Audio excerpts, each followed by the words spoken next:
Yeah, bushing from Makwa by the back King Woo Sports. I would YouTube King Woo Sports. I would TikTok. So I watch my video now. Was now like na and your ma air coso at the Amayim. And that's why I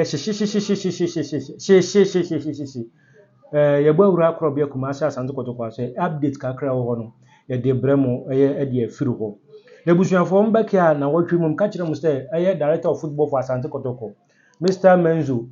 I share videos of individual players ewa Asante Kotoko and making assessment their a woman the enemy no wahwe most of Aya Kotoko players ni especially omo contract na be wiye no waje the videos of these players a monitor omo bobo ni yie papa na ebusuafo after say Mr. Paul Menzo and I say Mr. Stanley Menzo share these videos nyina wiye no we identify two players bi omo a wabuso omo ase wo say initially be ka say Peter Amidu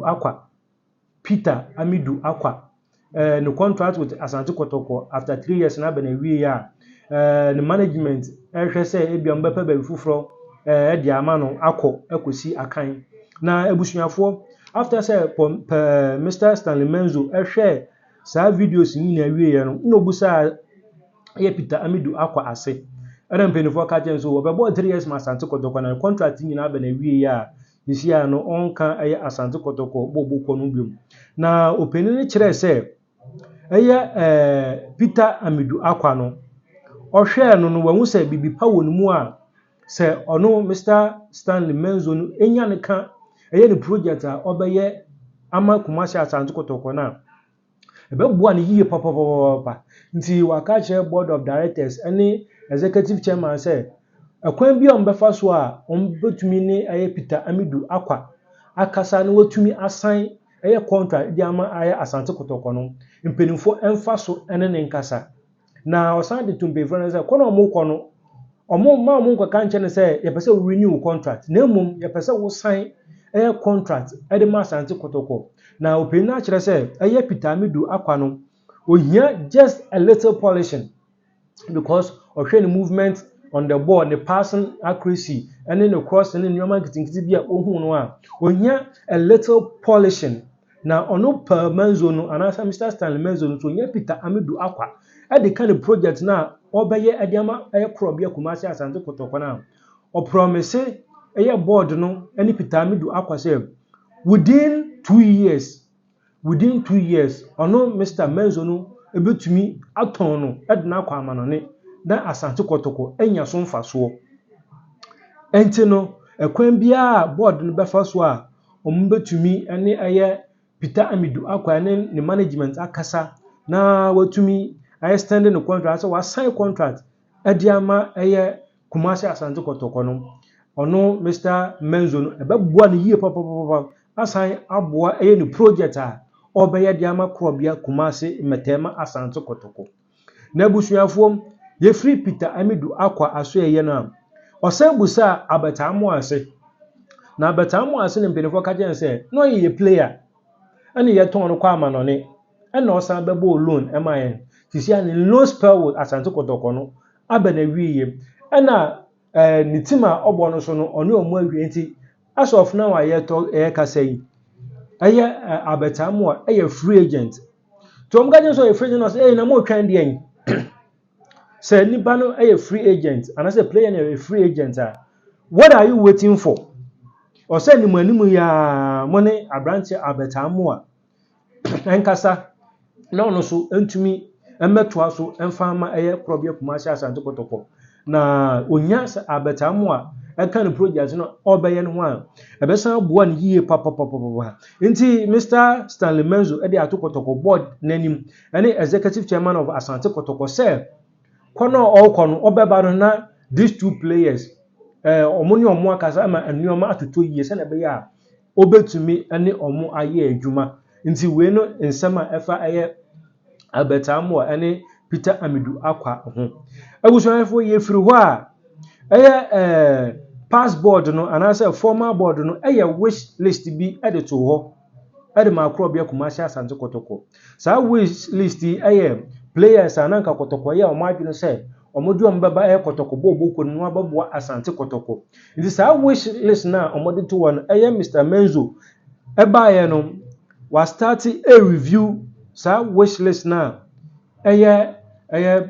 past board no na say former board do to ho no na wish list ni mu omo state players bi a nanka omo pese ombaba besi akan e de ama e kro bia Kumasi Asante Kotoko and one of them Razak Simpson a osina kan de man Nations FC wa request abrantie videos opeso ohwe no ohwe ni yie no ohwe sania osi esina kan esifa nti Razak Simpson of Nations FC number 1 Yefruwa yeko Ismail Ado of House of Lions who say according to Pape philosophy they say on rigid midfielder or ball playing midfielder obetumi Amoah Asante Kotoko yie pa nti wasan request the videos of Ismail Ado of House of Lions also ohia the videos na wahwe ni yie na wahwe abrante no sene ono so esi na kan efa yefiri ho a ne yekọ Kofi Tompuo of Bechem United Kofi Tompuo of Bechem United ono so wa request ni videos say opese ohwe abrante no na ohwe ni yie ana yefiri ho a player osan kan Emmanuel Ano of Nations FC or striker Emmanuel Ano of Nations FC ono so wa requesting videos opese ohwe no na for videos of these players Razak Simpson, Ismail Ado, Kofi Tompuo, Bechem United, and Emmanuel Ano of Nations FC. Or say, on pair 3 minutes, 2 minutes videos. On pair 2-3 minutes videos. Say, maybe our bomb match when you catch baby or I don't know about match, no, I catch baby or ya, near catch video when you baby or I catch video way. No, I should baby, I don't know, I can't see any work. I will say, oh, player, one woman. On a day, on pair 2-3 minutes video, or per full video. In CBA, Nations FC versus Asante Kotoko. Now I did the whole video, full match in now. Now I play the more about the ball. ABI Bechem United against Asante Kotoko, Kofi Tompuo. No, so I share the more until on per 2-3 minutes minimum or per full video of the player. Until or share some players see a videos in we or show video in then we're taking a decision on which player or a person on any year juma and a player or a person on any year juma. Until we show for winning and summer home. And I send back one assign and then I'm from say Mr. Stanley Menzo mentia ekuchi opimso ebusuafo sa news yin no because opimso na nkasa no oni Ghana opimso ni Ghana opimso e wo Canada odi ne dwumadi ho and even Ghana match and Panama go opimso be wo stadium ho nti se wote ya na say yati se Mr. Menzo mentia ekuchi opimso a sa news no false because opimso any Ghana nti no ebusuafo say opimso bedu Ghana and ho na ebusuafo Mr. Menzo ebetumi ekohia opimso na afi officially yadina kochia no nti sa news na enam no false abusuafo weni update kakra efri Asante Kotoko asoya ya de bramu na abusuafo nsem ya American nyina Richard Pepe Suarez ewo nkyeremu bebre a odeba etiefo mu yenkoti Richard Suarez Pepe emre sisia Richard Pepe Suarez the fella man se me ka cho se Menzo no ebekọ aba nokre Menzo ekọ na Menzo kwa okọ no obeba enye yeho school no mo bi ate ahai wo buban nya no bia wo mu ban we di obie pro na wo fa mo pie no to obekọ aba na abujapanyi fella ho okay opanya ni tin ade Stanley Menzo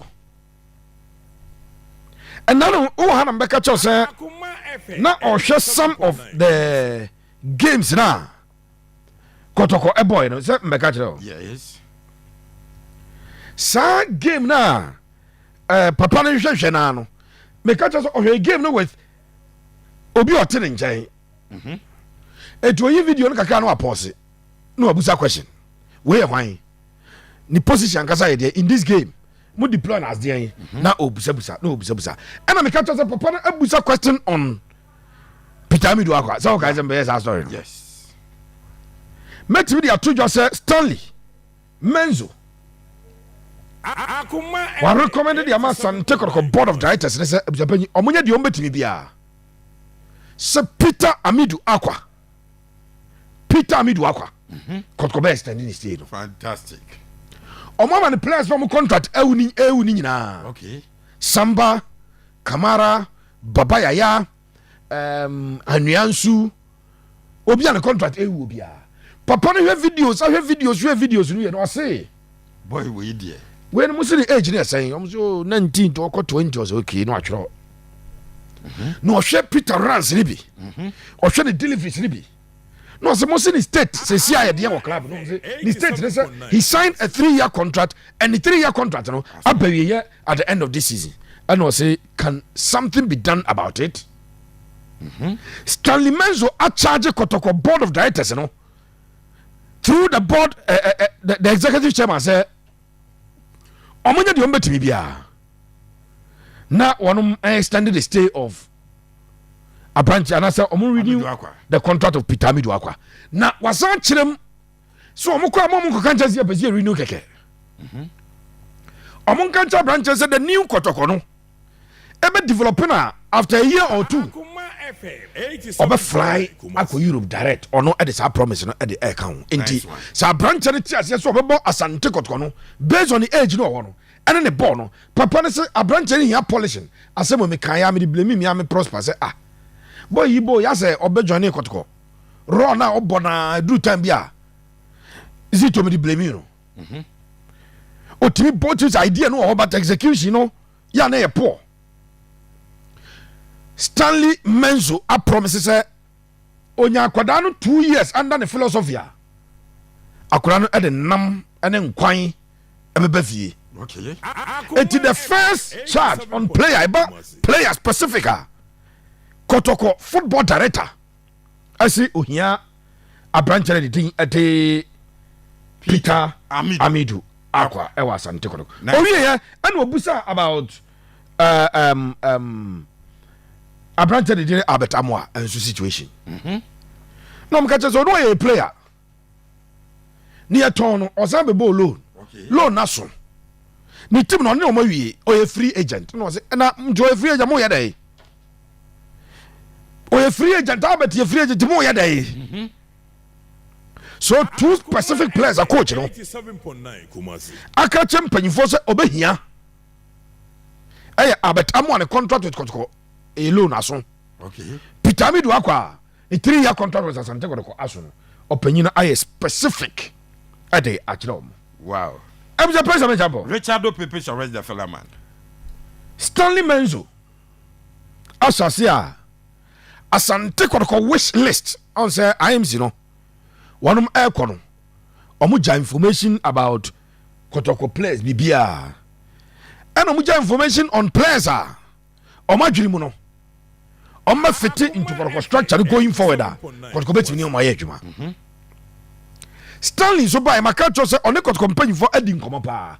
Kotoko board yam say omo scouting team. Yes. And Stanley Lankasa so the scout aba. Okay. Stanley the scout dey no say tutu. Oti. Afa Ghana ni o say tutu as a scout. Okay. And no na list na busapanyi. Stanley Ashasia or review videos of players ya link yo mutu Asante Kotoko. By the time obeko no be videos let me obewie no obeka che board chairman say player A munko fa no where dia mon drop interest no. Yes. Enti we take videos of players ya link you to Asante Kotoko bisapayi. My main front Joseph papa no videos of Razak Simpson Nations center back na we did 27 years no. Okay. Our the video. Yeah, I started videos no Japan. Razak Simpson. Papa no ope midfielders of Japan omo caress ball. So obi free ayas ni total football there. Yes. Ope midfielders omo caress ball. O yeah rugged midfielder. Omo number 6 cry omo pe there. O deep liner playmaker o je ball na o bobo nye the odi ahode ikotwa. na owura no enya recommendation about Heart of Lions omo me fed I friend Ishmael Ado me no ka say Ishmael Ado videos e wo papa ne laptop so a ebapani oje bre na wahwe sa videos no the fella man Kofi Tompo of Bechem United papa no review videos of Kofi Tompo na unsa videos review wa ya ye ho adwuma na yakeka si ani Stanley Menzo say on pesa videos 2 minutes video unso mo tifa 5 matches ni aye play in 2 minutes as a dey papa nkwa dey atwa enti game kro no Kotoko ni Bechem a ono dey o pe full video unsa last season na TV3 for streamy matches no enti matches kra Kofi Tompo boy no opanyin wo access eno anso obenya link no oso opeso hwa branche no over 90 minutes born no born enye 3 matches a yakika bom enya 2 minutes video 1 minute video 30 seconds enya no wo pe enti Kofi Tompo of Bechem United me no ka say ono so abusapanyin opanya ne din at Stanley Menzo review the videos fantastic Kaisa makacho say o midfielders a enya ahoden enya gidigidi wo de adwene nyansa ene board de adoma chede nyam de amon no ede ebo no eno ene waso ase eye se adwuma no abusa praise abe jam Richard Pepe survey the fella man so ni wano ano we see academy nations yes Asante Kotoko attack no ombe beef up no ombe beef up omo so mo player oye better than the no obo no Emmanuel no din bank omo no ena coach abusa the videos eti play papa obe videos o tell na juma na juma jobe videos pa enti Emmanuel ano of Nations FC ono so ayade a coach no abusapanyi wasase